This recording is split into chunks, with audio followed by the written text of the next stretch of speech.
নমস্কার বন্ধুরা, আজকে একটা খুবই ইন্টারেস্টিং একটা স্টক নিয়ে কথা বলবো এবং এই স্টকটা এফএমসিজি সেক্টর থেকে কিন্তু বিলং করে।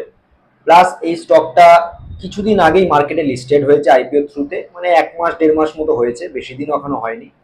তো এই কোম্পানিটা আমার পার্টিকুলারলি মনে হয়েছে যে তার ফান্ডামেন্টালস দেখে, তার যে ক্লায়েন্ট লিস্ট দেখে, তার প্রোডাক্ট ভ্যারিয়েশন দেখে, কোম্পানিটার ক্লায়েন্ট লিস্ট এবং তার অতীতের যে ফাইন্যান্সিয়াল রিপোর্ট এবং তার ফান্ডামেন্টালস এবং তার প্রোডাক্ট ভ্যারিয়েশন দেখে আমার মনে হয়েছে যে এই কোম্পানিটা আগামী ভবিষ্যতে একটা মাল্টি ব্যাগার স্টক হতে চলেছে।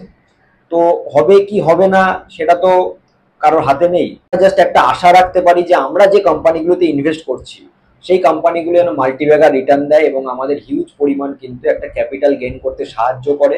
তো সেই জায়গা থেকে আমরা বিভিন্ন রকম রেশিও আমরা দেখি, সেই রেশিওগুলো থেকে আমরা চেষ্টা করি যাতে একটা ঠিকঠাক স্টকে ইনভেস্ট করতে পারি। সেই জায়গা থেকে আমার মনে হয়েছে যে এই কোম্পানিটা কিন্তু সবকিছুই খুবই ভালো এবং আগামী দিনের একটা ভবিষ্যতে মাল্টি ব্যাগার হলেও হতে পারে।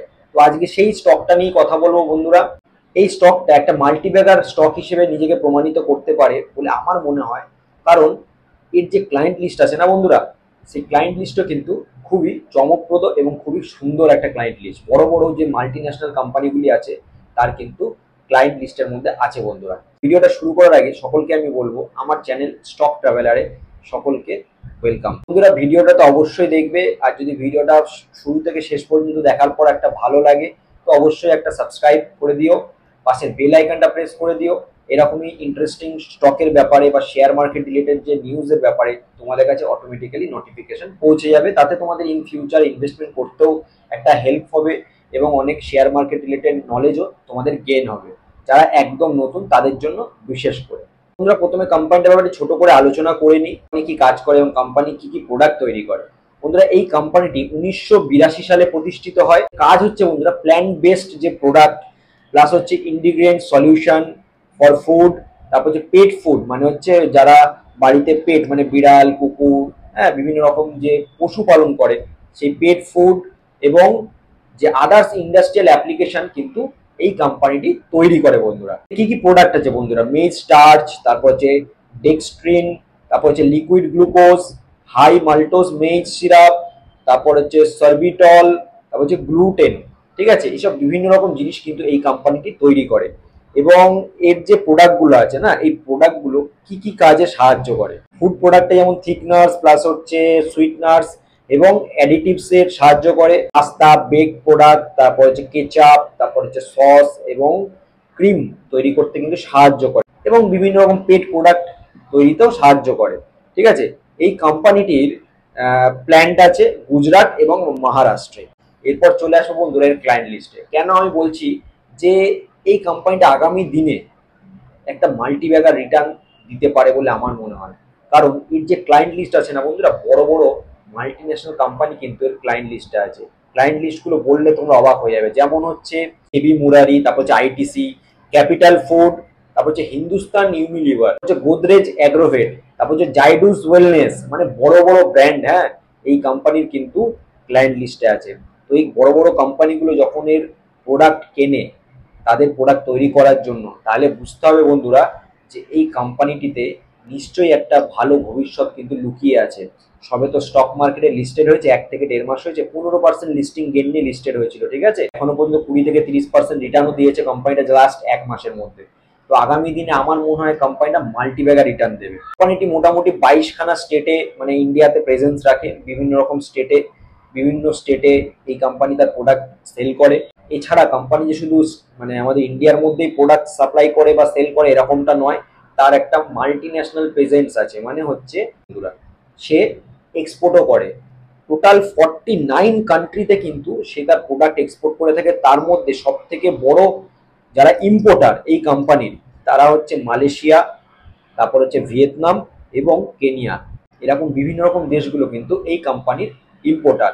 তো যে কোম্পানি ইম্পোর্ট করে বন্ধুরা, তাহলে বুঝতে হবে কিন্তু কোম্পানিটা কিন্তু কোনো একটা ছোটখাটো কোম্পানি নয় বা তার ভিশনটা কিন্তু ছোটখাটো নয়। আজকে হয়তো কোম্পানিটা একটা স্মল ক্যাপ কোম্পানি, আগামী দিনে কিন্তু বিশাল বড় মাল্টি ব্যাগার কোম্পানি কিন্তু তৈরি হবে এবং স্মল ক্যাপ থেকে মিড ক্যাপ, মিড ক্যাপ থেকে লার্জ ক্যাপেও হয়তো যাবে। তবে একটাই কথা বলবো, কোনো রকম কিন্তু বাই সেল রেকমেন্ডেশন নয় বন্ধুরা, সম্পূর্ণ আমার নিজের পার্সোনাল এটা মতামত, অ্যানালিসিস নিজে থেকে করে নিও যদি ইনভেস্টমেন্ট করার প্ল্যানিং করো। আর নিজের ফাইন্যান্সিয়াল অ্যাডভাইজারের সাথে অবশ্যই পরামর্শ নিয়ে কিন্তু ইনভেস্টমেন্ট করো। এবার এটা তো গেল কোম্পানি কি কাজ করে, কোম্পানি কোথায় এক্সপোর্ট ইম্পোর্ট করে কি না করে, তার ক্লায়েন্ট লিস্ট, এগুলো তো সব বলে দিলাম। মোটামুটি এখান থেকে একটা আইডিয়া করা যাচ্ছে কোম্পানি কতটা একটা ভালো গুড কোম্পানি। এটা তো কোম্পানি ব্যাকগ্রাউন্ড আমি আলোচনা করলাম। এবার চলে আসবো কোম্পানির একটু ছোট করে ফান্ডামেন্টাল অ্যানালিসিস করতে। কোম্পানিটা একটা স্মল ক্যাপ কোম্পানি, মাত্র 2441 কোটি টাকার একটা স্মল ক্যাপ কোম্পানি। কারেন্ট যে শেয়ারে প্রাইস চলছে ওই 134 থেকে 135 টাকার মধ্যে। পি আছে বন্ধুরা মাত্র 36, আরওসি আছে বন্ধুরা 48.5% এবং আরওই আছে 53%। ঠিক আছে, এবং লাস্ট 3 বছরের যদি আমি সেলস গ্রোথ দেখি, ঠিক আছে, 51% হারে কিন্তু তার লাস্ট 3 বছরের সেলস গ্রোথ আছে। লাস্ট কিছু কোয়ার্টারের ফিনান্সিয়াল রিপোর্ট এখনো পর্যন্ত ওয়েবসাইটে আপলোড হয়নি, তবুও যেটুকুনি পেয়েছি তোমাদের সামনে তুলে ধরছি। যেহেতু একদম নতুন কোম্পানি তো আস্তে আস্তে সব আপলোড হয়ে যাবে। জুন 2023-এ কোম্পানির সেল হয়েছিল 304 কোটি টাকায়। জুন 2024-এ কিন্তু কোম্পানির সেল একটু কমেছে 291 কোটি টাকায়। ঠিক আছে, মানে ইয়ার অন ইয়ারে সেল কিন্তু একটু কমেছে, কিন্তু প্রফিটের দিকে যদি দেখি জুন 2023-এ ছিল 14 কোটি টাকা, আর জুন 2024-এ প্রফিট বেড়ে দাঁড়ায় 17 কোটি টাকা। মানে ইয়ার অন ইয়ার কিন্তু সেল হয়তো একটু কমেছে, বাট প্রফিটটা কিন্তু বেড়েছে বন্ধুরা। ঠিক আছে, এবার 2023 সালে সারা বছরে এই কোম্পানি সেল করেছিল 760 কোটি টাকা, আর 2024 সালে সারা বছরে সেল করেছিল 1067 কোটি টাকা। মানে হচ্ছে লাস্ট ইয়ারের থেকে তার পরের বছর কিন্তু তার সারা বছরের সেল কিন্তু বেড়েছে। এবং প্রফিটের দিকে যদি দেখি 2023 সালে সারা বছরের প্রফিট হয়েছিল 41 কোটি টাকা, এবং 2024-এ তার সারা বছর প্রফিট হয়েছিল 67 কোটি টাকা। মানে সেলও যেমন বেড়েছে তার প্রফিটও কিন্তু বেড়েছে। অ্যাসেট বেড়েছে কিনা বন্ধুরা দেখতে হবে, কারণ কোম্পানির একটা অ্যাসেট খুবই একটা গুরুত্বপূর্ণ বিষয়, যেটা বাড়লে বছরের পর বছর খুবই ভালো একটা দিক বলে মানা হয়। 2023 সালে অ্যাসেট ছিল কোম্পানির কাছে 368 কোটি টাকার, আর 2024 সালে কোম্পানির অ্যাসেট বেড়ে দাঁড়ায় 528 কোটি টাকা। মানে অ্যাসেট যেমন বেড়েছে, তার সেলস, তার প্রফিট সবকিছুই কিন্তু বেড়েছে প্রত্যেক বছরে বছরে। বন্ধুরা চলে আসবো তার share holding pattern. Promoter stake আছে বন্ধুরা 70.37%, এফআইআই স্টেক আছে 3.29%, এবং ডোমেস্টিক ইনস্টিটিউশনের কাছে আছে 7.81%। এসবিআই এর যে ইন্স্যুরেন্স কোম্পানি আছে সেই ইন্স্যুরেন্স কোম্পানি কিন্তু এই কোম্পানির একজন ইনভেস্টার। ঠিক আছে, প্লাস পাবলিকের কাছে আছে বন্ধুরা 18.52%। তো এই গেল শেয়ার হোল্ডিং প্যাটার্ন এবং কোম্পানির ছোট করে একটা ফান্ডামেন্টাল অ্যানালিসিস আমি তোমাদের সামনে তুলে ধরলাম। তো বন্ধুরা তোমরা বুঝতেই পারছো যে আগামী দিনে এই কোম্পানিটা হয়তো খুব ভালো করলেও করতে পারে, এখনো পর্যন্ত সেরকম পাবলিকের প্রেসেন্স কিন্তু নেই। প্লাস এর যে ক্লায়েন্ট লিস্ট আছে, ক্লায়েন্ট লিস্ট একটা কোম্পানির পক্ষে কিন্তু বিশাল একটা গুরুত্বপূর্ণ একটা বিষয়।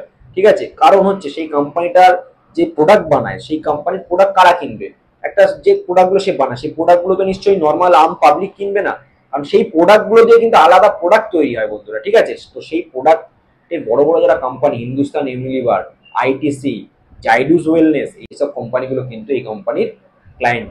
ঠিক আছে, তো ক্লায়েন্ট লিস্টের দিকে তাকিয়ে দেখতে গেলে কোম্পানির ক্লায়েন্ট লিস্টের বেস্ট কিন্তু খুবই স্ট্রং। তার ফান্ডামেন্টালটাও আমার খুব স্ট্রং লেগেছে, আর যে প্রোমোটার স্টেক বলো বা আদার্স যে ইনস্টিটিউশনাল স্টেক সেগুলো কিন্তু খুব ভালো লেগেছে আমার। বন্ধুরা তোমাদের কি মনে হচ্ছে এই কোম্পানিটা আগামী ভবিষ্যতে কি আদৌ মাল্টিব্যাগার হতে পারে? যদি মনে হয় তাহলে অবশ্যই কমেন্ট বক্সে কমেন্ট করে জানিও। আর ভিডিওটা ইনফরমেটিভ এবং ভালো লাগলে একটা লাইক করে দিও। আজকে বন্ধুরা এই পর্যন্তই, দেখা হবে এইরকমই কোনো ইন্টারেস্টিং ভিডিওতে। ততক্ষণ